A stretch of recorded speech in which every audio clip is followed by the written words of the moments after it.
กูรู้เรื่องมะเร็งแล้วนะ Selamat datang di Dona Movie. Film yang menguras air mata dan baru saja rilis pada tahun 2024 ini merupakan film drama keluarga asal Thailand yang bercerita tentang seorang pria merawat neneknya yang sedang sakit. Tapi pria ini sengaja melakukan itu semua untuk mengambil hati neneknya demi warisan sang nenek, guys. Film ini berjudul How to Make Millions Before Grandma Dies.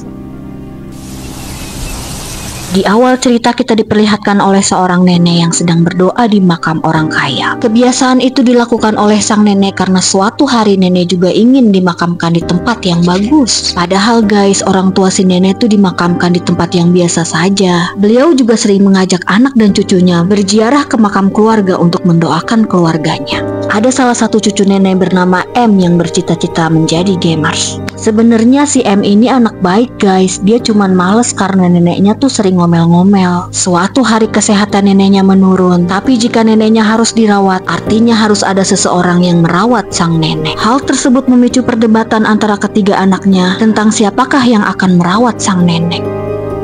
Maเป็นมะเร็งนะตายเลยนั่นไงป่วยสวดก่อนบอกเขาเรื่องมะเร็งนะ Malam harinya si M ini melihat ibunya yang kelihatan sedih guys. Walaupun sang nenek diperbolehkan pulang dari rumah sakit, tapi sang nenek dinyatakan oleh dokter mengidap kanker usus. Keesokan harinya ketika M disuruh memperbaiki TV yang rusak di rumah kakeknya, M melihat sepupunya yang bernama Mui ini begitu telaten mengurus kakeknya. Yang long nah. Di situ M jadi tahu nih alasan Mui merawat kakeknya, karena untuk mendapatkan warisan kakeknya guys. Benar saja ketika kakeknya meninggal, Mui mendapatkan warisan sang kakek karena telah mengurus sang kakek. Nah kalau si M nih cuma dapat bagian perhiasan perak aja karena dia cuma datang sesekali ke rumah kakek. Itu pun langsung diambil sama ibunya karena takut dijual sama si M. Melihat Mui yang mendapatkan banyak warisan membuat M menjadi termotivasi untuk merawat neneknya. Keesokan paginya M langsung ke rumah neneknya. Padahal sebelumnya dia paling males kalau disuruh ngunjungin neneknya. Tapi belum apa-apa si M udah berniat menjual rumah neneknya di Facebook. Dia juga mencoba mengambil hati neneknya dengan membawakan makanan kesukaan neneknya. Tapi dia tidak tahu kalau ternyata sekarang neneknya sudah tidak makan daging sapi. Berikutnya M mencoba membeli ikan goreng di tempat langganan neneknya. Tapi karena si M ini males ngantri, jadinya dia beli ikan goreng di tempat lain. Dan karena neneknya ini cerewet banget, langsung ditolak mentah-mentah sama neneknya guys. Mau gak mau dia balik lagi dan ngantri di tukang ikan yang tadi. Udah capek-capek si M ngantri, setibanya di rumah ternyata nenek udah makan siang pakai ikan yang tadi. Lagi-lagi apa yang diperbuat M selalu dianggap salah oleh neneknya. Niatnya sih membantu neneknya membuat persiapan untuk sembahyang pada Dewi Kuan Yin, tapi dianggap nenek salah. Malam itu M mengunjungi rumah Mui yang mendadak kaya raya karena warisan kakeknya. Mui mengatakan kepada M bahwa yang dibutuhkan oleh lansia bukanlah uang, melainkan waktu luang yang diberikan oleh anak dan cucunya.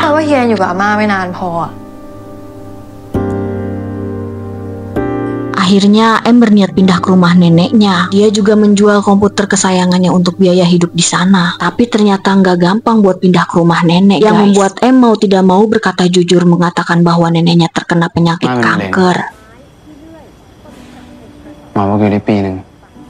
Mendengar hal tersebut membuat sang nenek sangat kecewa terhadap ketiga anaknya yang menyembunyikan penyakitnya. Yang tadinya nenek mau mengusir M, kini sang nenek memperbolehkan M untuk tinggal di rumah nenek. Jadi setiap pagi nenek ini berjualan bubur di pasar guys. Mau tidak mau M juga ikut membantunya setiap hari. Keesokan paginya M terbangun karena mendengar suara ibunya yang datang berkunjung ke rumah nenek. Sang ibu juga tampak sedang merapihkan rumah nenek, membuat M terheran karena neneknya sudah berbaju rapih dan tidak berjualan bubur pagi ini.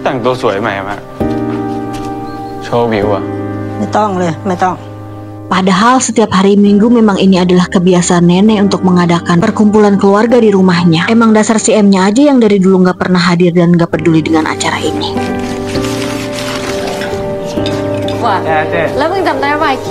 Lalu di tengah-tengah perkumpulan keluarga ini tiba-tiba nenek mengatakan bahwa dirinya sudah tahu tentang penyakitnya.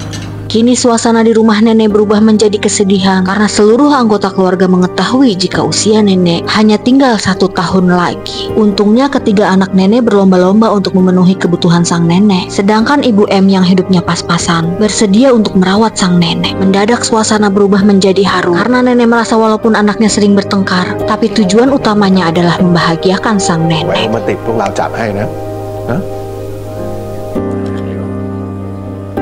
Keesokan paginya, Ibu M mengajak nenek berenang. Padahal ibunya baru pulang kerja shift malam, guys. Sang nenek yang cerewet menjadi marah karena Ibu M belum tidur sama sekali.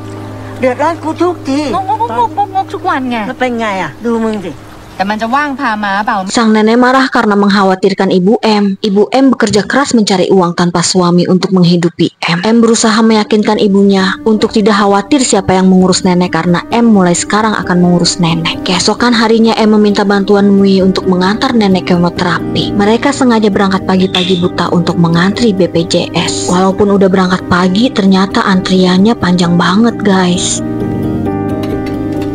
Begitu sampai di rumah, M mulai memperlihatkan ketulusannya untuk mengurus nenek. Di rumah sang nenek juga sering menceritakan tentang masa kecil M, karena diketahui waktu kecil si M ini ternyata pernah tinggal bareng sama ให้ nenek. มึงฟังจนมึงหลับอ่ะเตี้ยนอยู่ข้างล่างนะทุกคืนน่ะ Malam itu M terbangun mendengar sang nenek sedang berdoa karena nenek merasa kematiannya sudah dekat. Di situ M menghibur nenek dan membujuk nenek untuk tidur dengannya seperti waktu kecil, guys.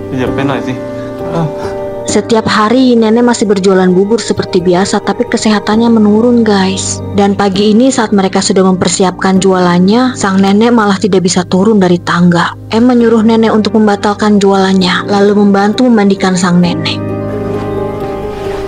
เป็นเรื่องมันลุงกูไม่ได้ยานขนาดนั้นหรอก Untuk memantau kondisi nenek, kini M memasang CCTV dari berbagai arah, supaya jika dia melihat nenek terjatuh, dia dapat menolongnya dengan cepat. Tapi sang nenek yang cerewet tetap saja mengomeli M, karena menurutnya CCTV itu menghalangi patung Buddha tempat nenek sembahyang. มันจะไปได้ยังไงฮะ ไม่อะ อ๋อไม่เอาทำไมทำให้มันดีสอง Lalu hari itu anak bungsu nenek datang untuk membuat pegangan di kamar mandi agar nenek bisa berpegangan. Di antara ketiga anak nenek, ada satu anak nenek yang lumayan sukses. Dan hari itu nenek dijemput untuk berkunjung ke rumahnya. Mereka juga menawarkan nenek untuk tinggal di rumahnya. M pun langsung menolak dan beralasan bahwa rumah sakit tempat nenek kemoterapi terlalu jauh dari rumah pamannya itu. Lalu mereka berserta pamannya itu bersama-sama menaiki kereta pergi ke wihara untuk bersembahyang. Di perjalanan, sang paman juga masih ngotot untuk mengajak nenek tinggal di rumahnya, merasa paling kaya dan paling bisa merawat nenek. Padahal begitu sampai wihara, sang paman sibuk sendiri dengan keluarganya. Ujung-ujungnya si M juga yang jagain nenek di wihara. Tapi walaupun anak-anaknya kini sibuk dengan keluarganya dan tidak mengurus nenek, nenek tetap menulis doa di kertas doa untuk anak-anaknya termasuk paman M yang tadi. Padahal di kertas doa milik sang paman tidak ada sama sekali doa untuk nenek. M pun menjadi kesal dan berbicara kepada ไม่อยาก nenek. ให้มาอยู่บ้านเขาจริงๆหรอก Dan di scene ini ternyata satu-satunya orang yang mendoakan nenek tuh cuman M. Bahkan dia tidak berdoa apa-apa untuk dirinya sendiri. Keesokan harinya di rumah sakit saat kemoterapi, nenek menyadari rambutnya mulai rontok. Tapi dengan cepat M menyadarinya dan langsung menghibur nenek.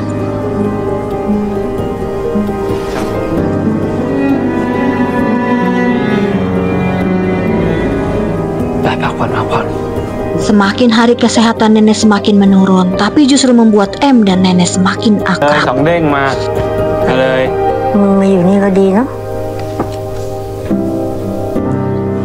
มาเล่นต่อดีกว่า Ketika hari di mana seharusnya pertemuan keluarga diadakan di rumah nenek, nenek yang sudah berpakaian rapih ini menunggu anak-anaknya datang. Ternyata tidak ada satupun dari ketiga anaknya yang datang. Akhirnya makanan yang sudah mereka masak semalaman, mereka masukkan kembali.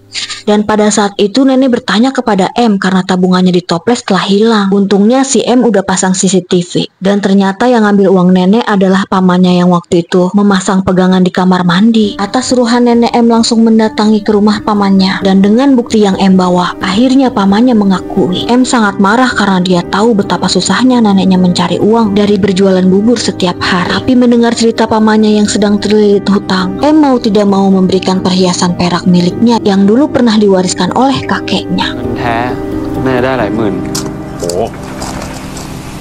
ฝากดูอาม่าด้วยนะ ช่วงนี้กูก็หายตัวไปยาวๆแล้วกัน Sampai di rumah M mengatakan kepada nenek bahwa dirinya tidak bertemu dengan pamannya supaya sang nenek tidak khawatir dengan kondisi anak bungsunya itu. Tidak lama setelah itu ada yang datang guys. Ternyata yang datang adalah orang dari Facebook yang mau beli rumah nenek. Karena waktu itu M sempat memfoto rumah nenek dan berniat menjualnya di Facebook. ธนภัทรครับ ไม่รู้จักอ่ะ Nenek jadi sedih, ternyata cucu yang menurut dia sangat baik hanya mengincar hartanya aja guys. Nenek juga bersikap pura-pura tidak tahu. Hingga suatu hari nenek mengajak M pergi ke rumah kakaknya nenek yang ternyata orang kaya. Mereka bersenang-senang di rumah kakaknya nenek itu. Dan setelah mereka semua bersenang-senang, sang nenek mulai mengaku kepada kakaknya bahwa kedatangan dirinya untuk meminta warisan yang dimiliki orang tua mereka untuk biaya pemakaman nenek. Tapi bukannya mendapatkan simpati karena mengetahui nenek yang terkena kanker, kakaknya nenek malah memaki-maki nenek lalu mengusirnya. 5 บาทกูก็ไม่ให้หรือ เอ็มกลับบ้านเถอะ เพราะลือกับว่ามันคนละแท้กันแล้ว Keesokan harinya saat kontrol di rumah sakit, dokter mengatakan bahwa kemoterapi yang selama ini dijalani nenek tidak berhasil. Bahkan dokter juga mengatakan bahwa pihak keluarga harus meluangkan banyak waktu di akhir hidup sang nenek. ดีอีสิงปง แปลว่าอะไรอะมา Nenek yang sudah lama tidak berobat membuat kesehatannya semakin menurun guys. Bahkan malam itu dia terbangun dan berkata ingin menyusul orang tuanya yang sudah meninggal.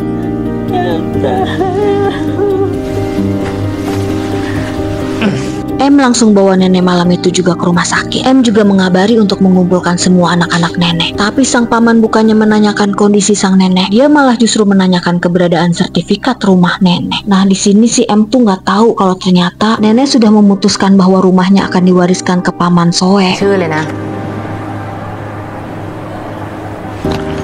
อาม่าให้บ้านกูสวยนะ Lalu M bertanya kepada nenek mengapa membelikan rumahnya kepada paman yang pengangguran itu. Dan yang paling M sesalkan adalah bahwa pamannya tersebut sama sekali tidak peduli dengan keadaan nenek.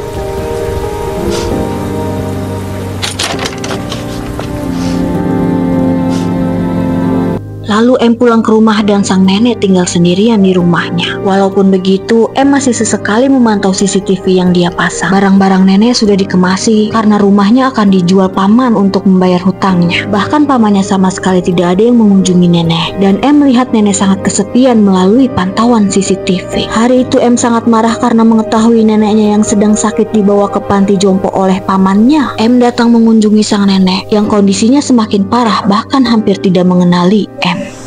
ใครอ่ะ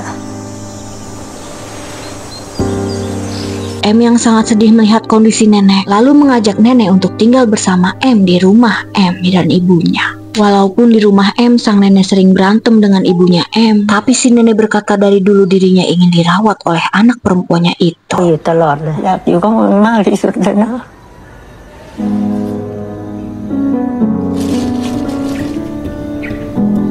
Singkat cerita tibalah hari Imlek di mana seharusnya seluruh anggota keluarga berkumpul pada hari itu. Tapi salah satu anak nenek yang lumayan sukses ini tidak mau masuk rumah karena masih menyimpan dendam hanya gara-gara warisan rumah nenek yang tidak seberapa itu. Akhirnya M pun turun tangan untuk memujuk pamannya agar mau menemui sang nenek. เมื่อก่อนนี่มาชอบกินเนื้อมาก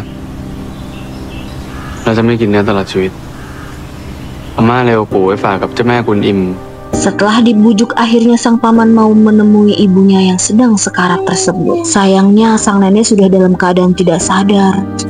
กูเคียงจับมืออาม่าอยู่นะ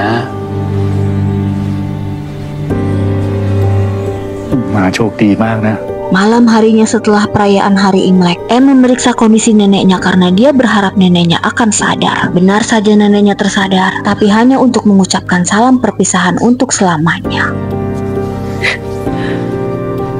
ต้องกินของไทยกินของ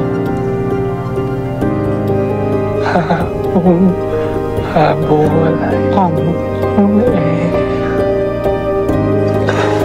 Keesokan harinya saat prosesi pemakaman sedang dilangsungkan, tiba-tiba M mendapatkan telepon dari pihak bank yang bersangkutan dengan nenek. Lalu M terkejut setelah pihak bank menjelaskan kepadanya karena ternyata selama ini sang nenek telah menyiapkan tabungan untuk M di bank. ternyata hal tersebut berawal sejak M masih SD yang selalu menginginkan mempunyai tabungan 1 juta yang akan dipergunakan untuk membelikan rumah untuk neneknya. Hari itu juga M menarik seluruh uang tersebut untuk memberikan pemakaman mewah untuk nenek. Lalu mereka sekeluarga mengantarkan sang nenek untuk yang terakhir kalinya. รถผ่านแล้วโจ๊กแล้วนะ มารถข้ามสะพานแล้วนะ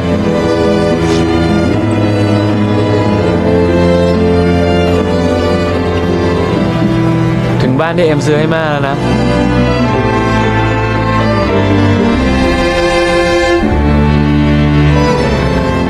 เอ็มให้มาเป็นที่หนึ่งนะ Setelah sang nenek dimakamkan, mereka masih sering mengunjungi makam sang nenek. Dan dengan sengaja seperti biasa M menabur bunga dengan asal-asalan, berharap akan dimarahi neneknya seperti semasa hidup neneknya. Dan film pun berakhir.